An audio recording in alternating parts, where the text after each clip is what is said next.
Salut tout le monde, bienvenue dans le 101% du mardi. Aujourd'hui on n'est pas du tout dans notre plateau habituel à Paris, on est carrément à Casablanca parce que figurez-vous je suis bloqué au Maroc dû à cette éruption volcanique en Islande. Alors du coup on essaie de quand même sortir une émission rien que pour vous.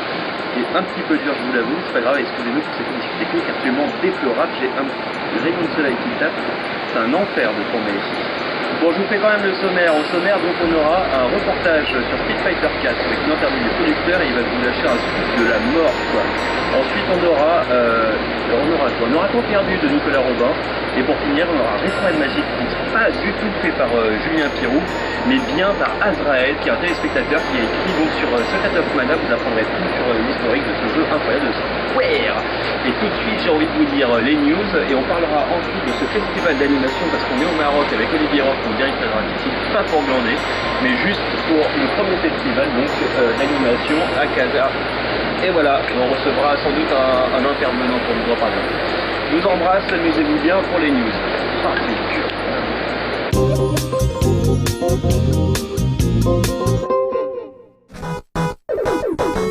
Le toit de l'Arche de la Défense accueillait déjà depuis quelque temps le musée de l'informatique. Il accueille désormais le musée du jeu vidéo. Ouvert depuis le 14 avril, le musée retrace l'histoire des consoles de jeux à travers de nombreuses vitrines remplies de machines.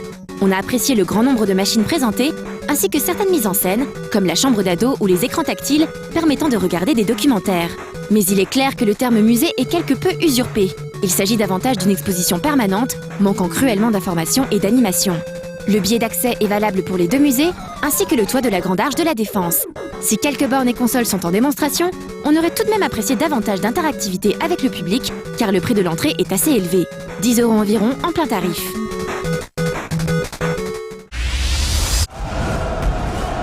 La Corée du Sud déclare le branle-bas de combat contre les MMORPG. Face à la montée en puissance d'incidents liés à la dépendance aux jeux vidéo, le gouvernement a annoncé 2 lois visant à limiter l'accès à la jeunesse aux MMORPG. Première devrait faire office de couvre-feu et coupera tout accès à Internet dans des tranches horaires préalablement choisies par le joueur, entre minuit et 8 h du matin. La deuxième bridera la connexion en journée pour ne donner qu'un simple accès à Internet. La loi sera étendue à 19 jeux dans la deuxième partie de l'année, dont notamment Balameui Nara, Maple Story et Mabinogi, des jeux très célèbres dans ce pays. Étonnamment, d'autres jeux comme Lineage ne figurent pas dans la liste. Les joueurs comme les éditeurs sont évidemment contre ces lois, qu'ils qualifient de dangereuses et assurent que le gouvernement coréen se trompe de coupable. Inutile de préciser que pour ces derniers, ces lois représentent une énorme perte d'argent. Ces lois avaient été initiées par la mort de plusieurs personnes qui avaient passé trop de temps devant leurs écrans et le décès d'un nourrisson à cause de la négligence de ses parents. Des faits divers tragiques qui ont contribué à placer la Corée du Sud sur la liste toujours plus grande des pays ayant mis en place des lois anti-MMORPG.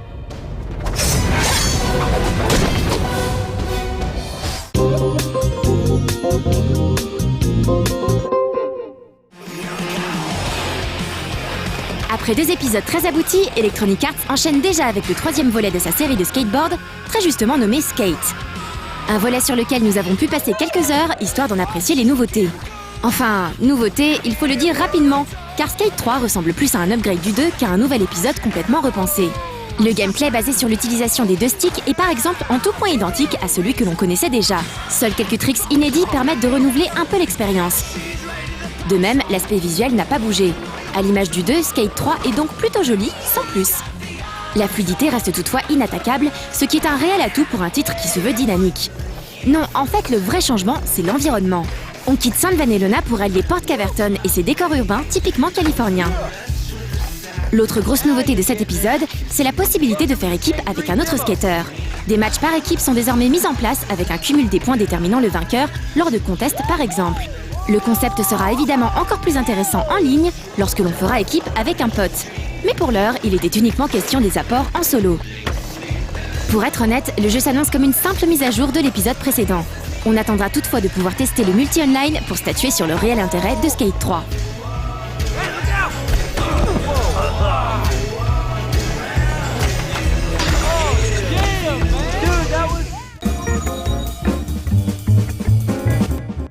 Nous faisons Rachid, qui est le secrétaire général de Maroc. Voilà, François Sablé-Ventin. Je vous rappelle qu'on est dans des conditions épouvantables, on est bloqué au Maroc. On doit juste aller déjeuner. Heureusement avec les amis. On doit juste aller déjeuner. Vas-y, reviens. Et donc on regarde le reportage de Street Fighter, dont tu es un grand fan, n'est-ce pas? C'est un grand fan. Après il nous parlera de l'assaut, ce que vous avez fait à Casalim, ainsi que du rétro gaming, parce que vous allez mettre ça en place au Maroc. Donc bon partage, et pour nous bon appétit, on se chope juste après.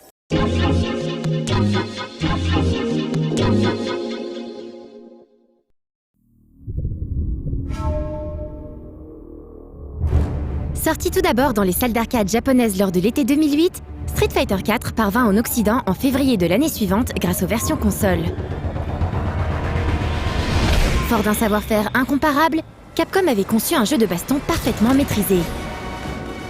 Visuellement séduisant et authentique, le jeu arborait surtout un gameplay d'une rare profondeur. Pour autant, l'accessibilité propre à la série a permis de convaincre les joueurs les plus réfractaires. Ceux-là même qui permettent au jeu d'acquérir une aura planétaire. En ralliant à lui tous les suffrages, Street 4 a tout simplement relancé à lui seul la machine des jeux de baston en 2D, enrayée depuis un certain temps en l'absence de porte-parole crédible. Et malgré une politique de contenu payant supplémentaire particulièrement critiquable, Capcom n'a bien sûr pas hésité à entamer le développement d'un nouvel épisode. C'est ainsi qu'est né Super Street Fighter 4. La caractéristique principale de ce nouveau volet, c'est bien évidemment la densité de son cast. On est ainsi passé à 35 persos jouables, soit 10 de plus qu'à l'origine.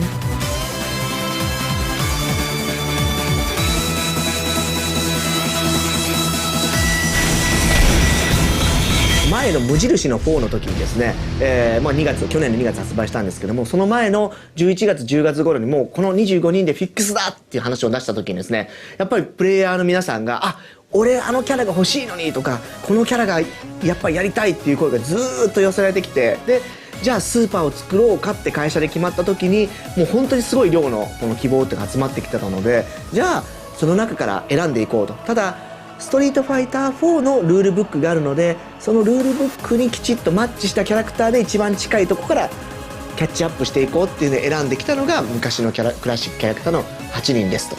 でさらにじゃあ新しいキャラも入れないとねっていう形になった時に、一番最初に手を挙げたのが韓国のプレイヤーでですね、前回そのリリースした時に今回もカプコンには韓国キャラクター入らなかったって声が非常に多く上がって、でカプコンコリアの社長のところにですねいっぱいその嘆願書が届いて、じゃあ韓国のプレイヤーがこれだけ声を上げてるんであれば使ってあげようっていう気持ちで、登用したのが今回の韓国キャラクターのジュリです。で最後のこのハカンっていうキャラクターなんですけど、ストリートファイター4を出した時にですね、いくつかその4キャラ新キャラクター出したんですけども、みんなこう優等生のキャラクターを作ったんですね。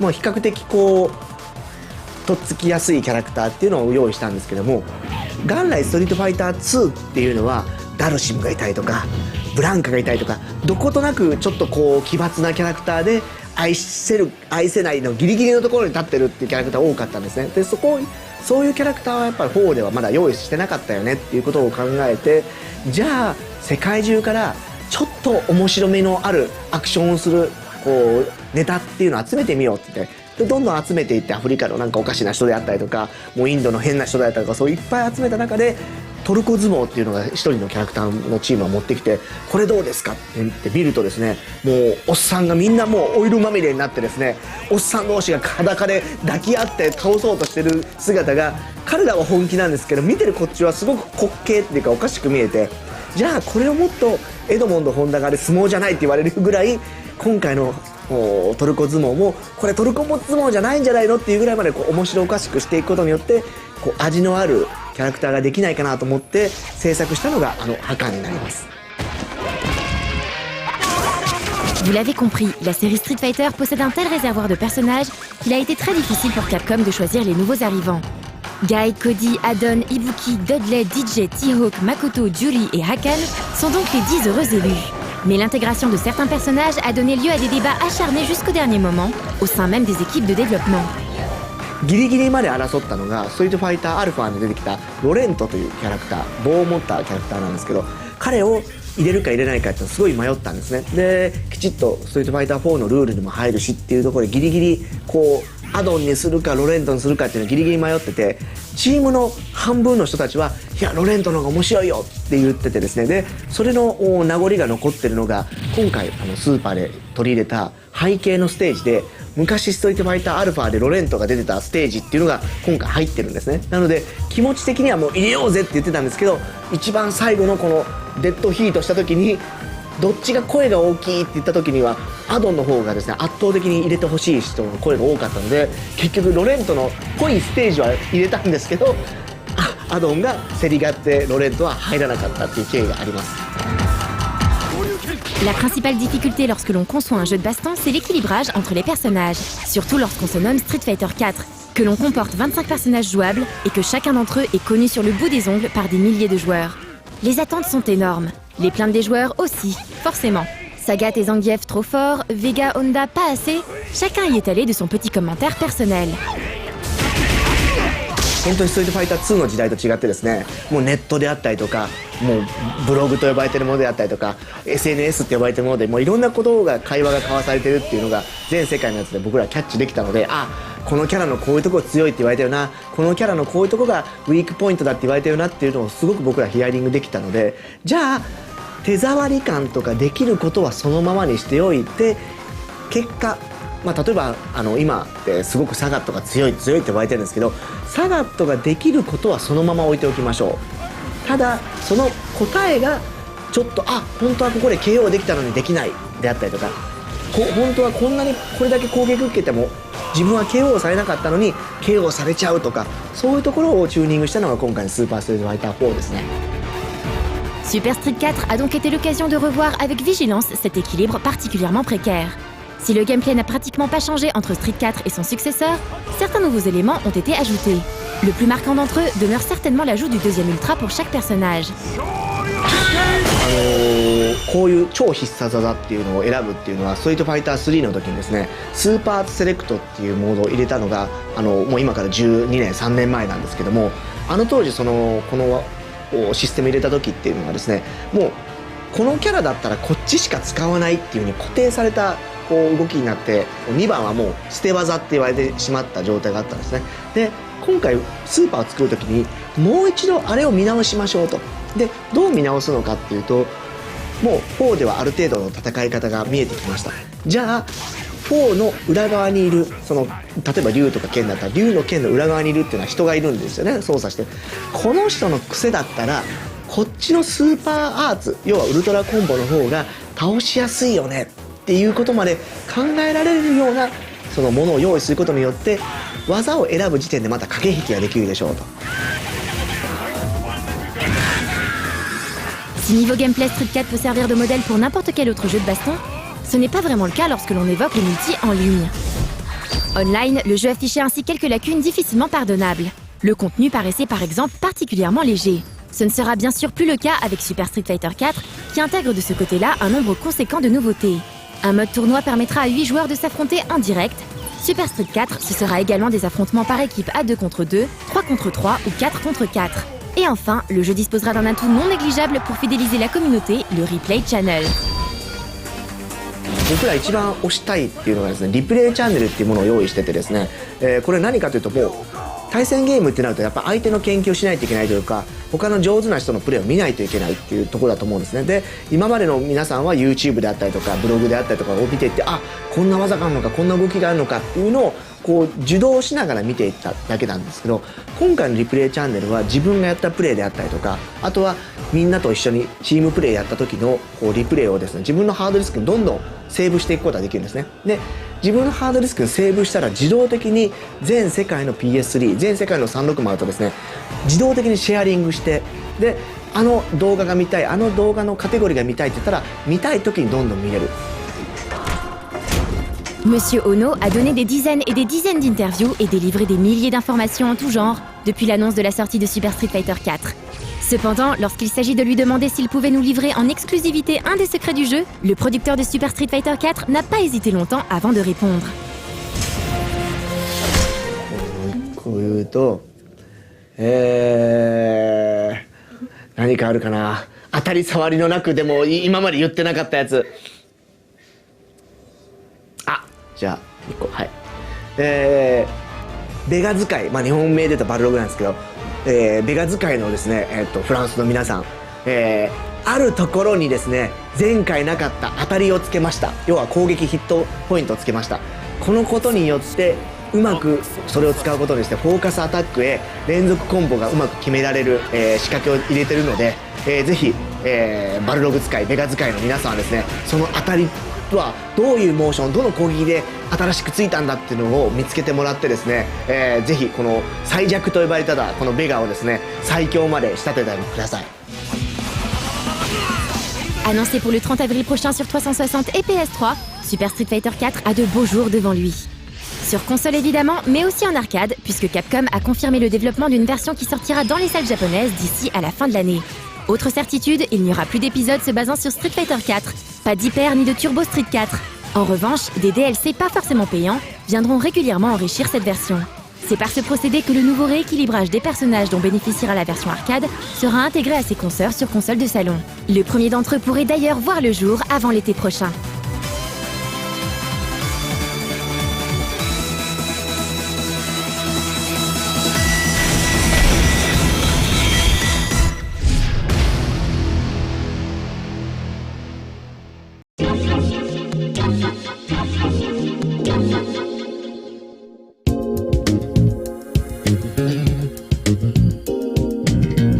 Alors, j'espère que vous avez enjoyé le reportage sur Street Fighter 4. On est en train de manger, vous nous excusez. Je vous présente vite fait les gens. Il y a Aziz, Youssef et Rachid donc, qui ont bossé sur le festival de Casablanca. Nos invités spéciaux de la France, Gabi et Claire. Gabi étant réalisateur d'un dessin animé assez geek. On espère que ça va avoir le jour en série, on verra peut-être ça dans Capcom un jour ou l'autre. Mais en attendant, je prends ce machin. Et Rachid, Oui. parle-nous vite fait, hein, mais vraiment vite fait parce qu'on a autre chose à faire. Donc Animaroc est une association qui a pour but de promouvoir le cinéma d'animation au Maroc.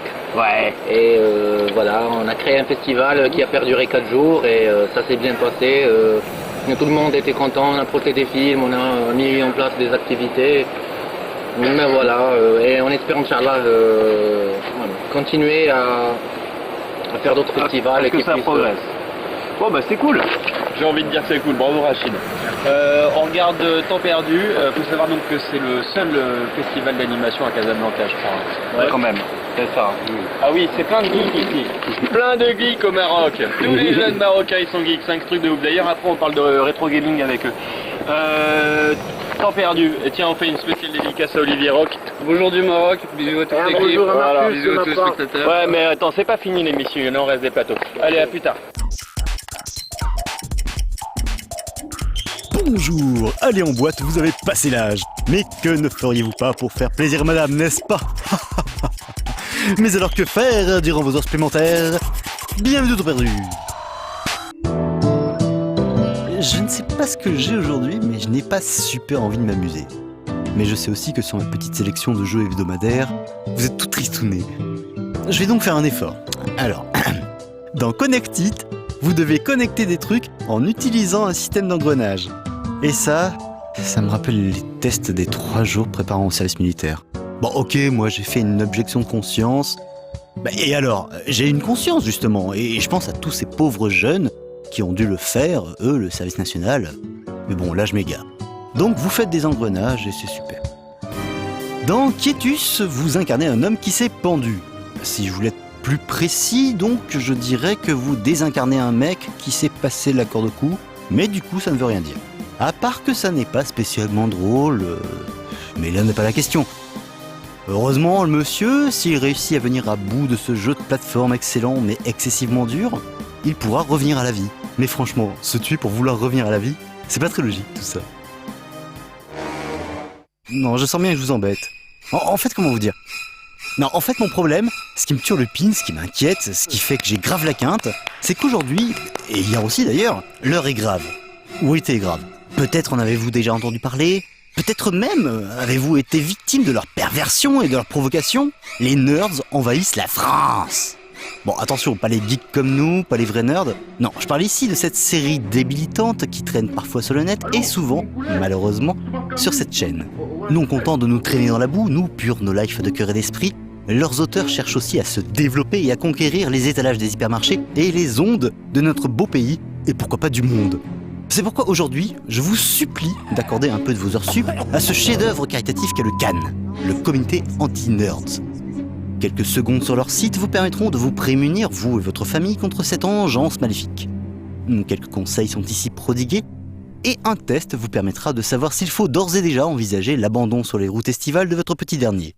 Ce can est impératif, ce can est salvateur, et tant qu'à faire, ce can est drôle. Et il est drôle longtemps, ce qui, fait incroyable, tombe bien puisqu'il ne faut pas oublier que, pour gagner plus, jouer plus. C'est pour les enfants! C'est pour les enfants! C'est pour les enfants!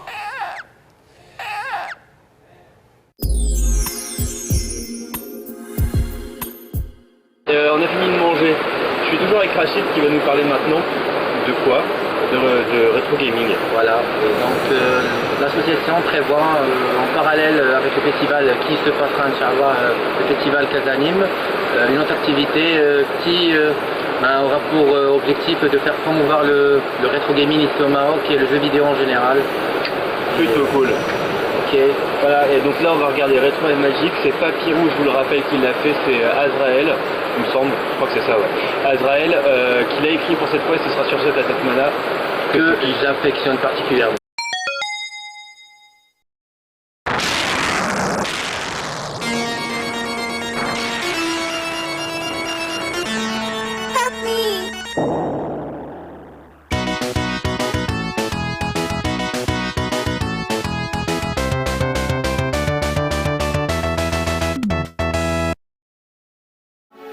En 1991, Squaresoft sortait sans tambour ni trompette un spin-off pour Game Boy à sa saga phare Final Fantasy.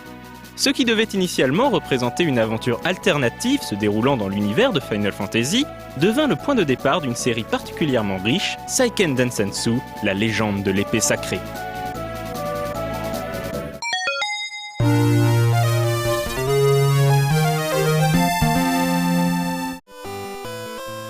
Sous-titré Final Fantasy Gaiden, le premier Seiken Densetsu proposait toutefois un gameplay assez différent de celui auquel on pouvait s'attendre, puisqu'il s'agissait en fait d'un action RPG. Il mélangeait gameplay à la Zelda et éléments propres au RPG, à commencer par un personnage doté de caractéristiques à améliorer. Le joueur dirige un orphelin dont les parents furent tués par un être particulièrement maléfique, le Roi Noir. L'infâme tyran fit prisonnier notre héros et le força à combattre comme gladiateur. Mais un jour, celui-ci découvre que son bourreau, le Roi Noir, accompagné de son acolyte Julius, menace l'équilibre du monde assuré par l'arbre mana, avec la ferme intention de s'approprier l'énergie mana dans un but évident de toute puissance. Le héros part donc défendre le monde face au tyrannique Roi Noir, en commençant par se mettre à la recherche d'un mystérieux Bogard, chevalier censé l'aider dans sa tâche. Si l'on retrouve encore dans ce premier épisode des éléments rappelant Final Fantasy, à commencer par les fameux chocobos, il jette néanmoins les bases d'un univers qui lui est propre. En particulier, les monstres que l'on est amené à combattre sont restés au fil des épisodes, si bien que l'on a vu récemment les mêmes monstres en full 3D sur PS2. De même, la bande originale, composée par Ito Kenji, verra plusieurs de ces thèmes réexploités par la suite. Le jeu, noté plutôt positivement, ne rencontra toutefois qu'un succès relatif. Étonnamment, il s'exporta néanmoins jusque dans nos contrées, dans une version malheureusement en partie gâchée par une traduction en anglais plus qu'approximative, et une version française encore un niveau en dessous. Notons que le jeu fut réédité sur Game Boy Advance dans une version améliorée en tout point, et sorti chez nous sous le nom de Sword of Mana.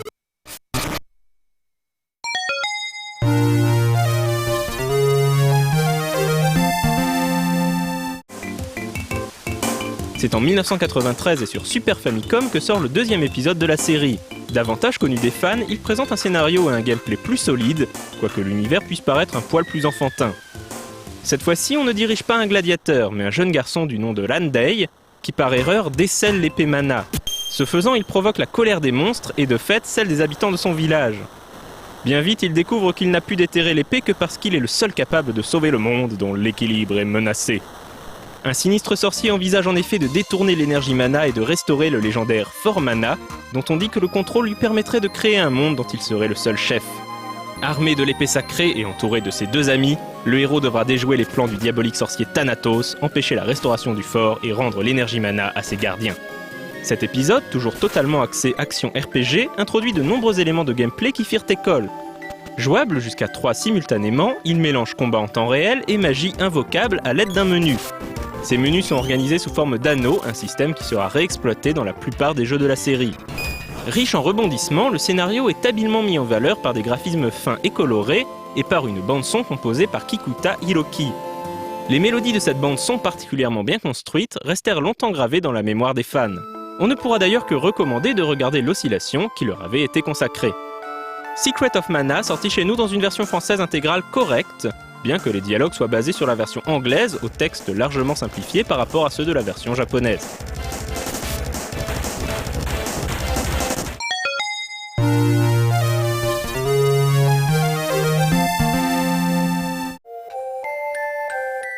Alors que la Super Famicom est en perte de vitesse, Square sort un deuxième épisode de sa série sur la 16 bits de Nintendo. Il s'agit de Seiken Densetsu 3.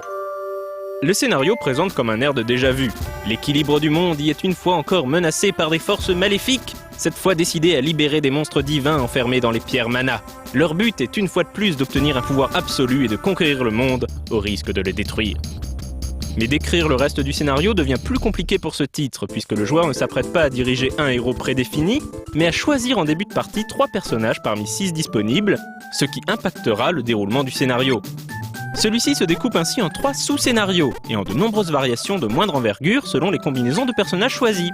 Il s'agira néanmoins d'aller déterrer l'épée mana pour restaurer la paix et l'équilibre, ainsi que de déjouer les plans du maléfique Prince des Ténèbres. Cette multiplication des scénarios dans un jeu représente la principale innovation par rapport à l'épisode précédent, permettant un contenu particulièrement riche et dense. Le gameplay, lui, change peu, bien que des détails intéressants viennent s'ajouter. Outre l'apparition d'un cycle jour-nuit, on retiendra la séparation de la semaine en 7 jours correspondant aux différents esprits magiques, dont les pouvoirs sont alors renforcés. L'évolution des personnages se fait également de façon plus complexe avec un système de classes, venant encore renforcer la replay value du jeu. Unanimement apprécié pour ses graphismes somptueux, son gameplay riche et le nombre vertigineux de possibilités sur le plan scénaristique, Seiken Densetsu 3 ne quitta toutefois jamais l'archipel nippon.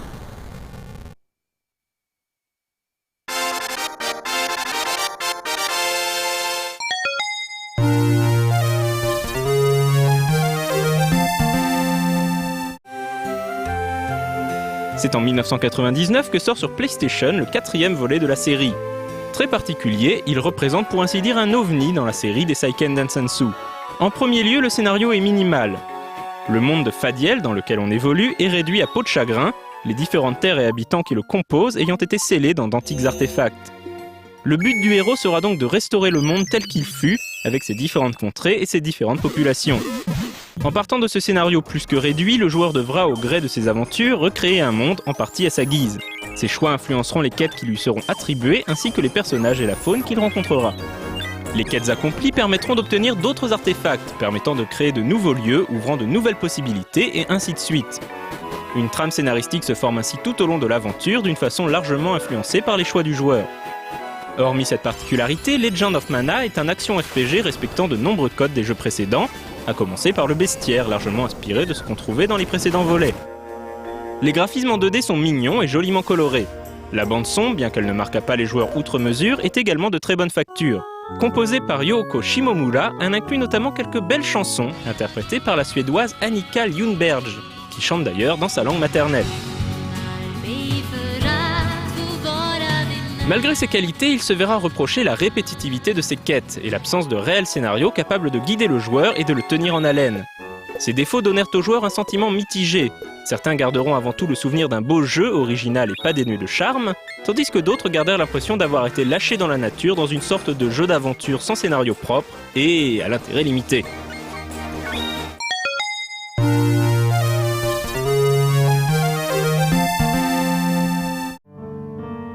Il faudra attendre ensuite la deuxième moitié des années 2000 pour voir la série reprendre vie avec plusieurs remakes et plusieurs jeux exclusifs sur les nouvelles consoles. La saga Seiken Densetsu se poursuit encore de nos jours sur divers supports, avec des jeux de qualité variable ne convainquant que rarement les fans de la première heure. Nombreux sont ceux qui, aujourd'hui, attendent encore un jeu de la trempe des épisodes Super Famicom.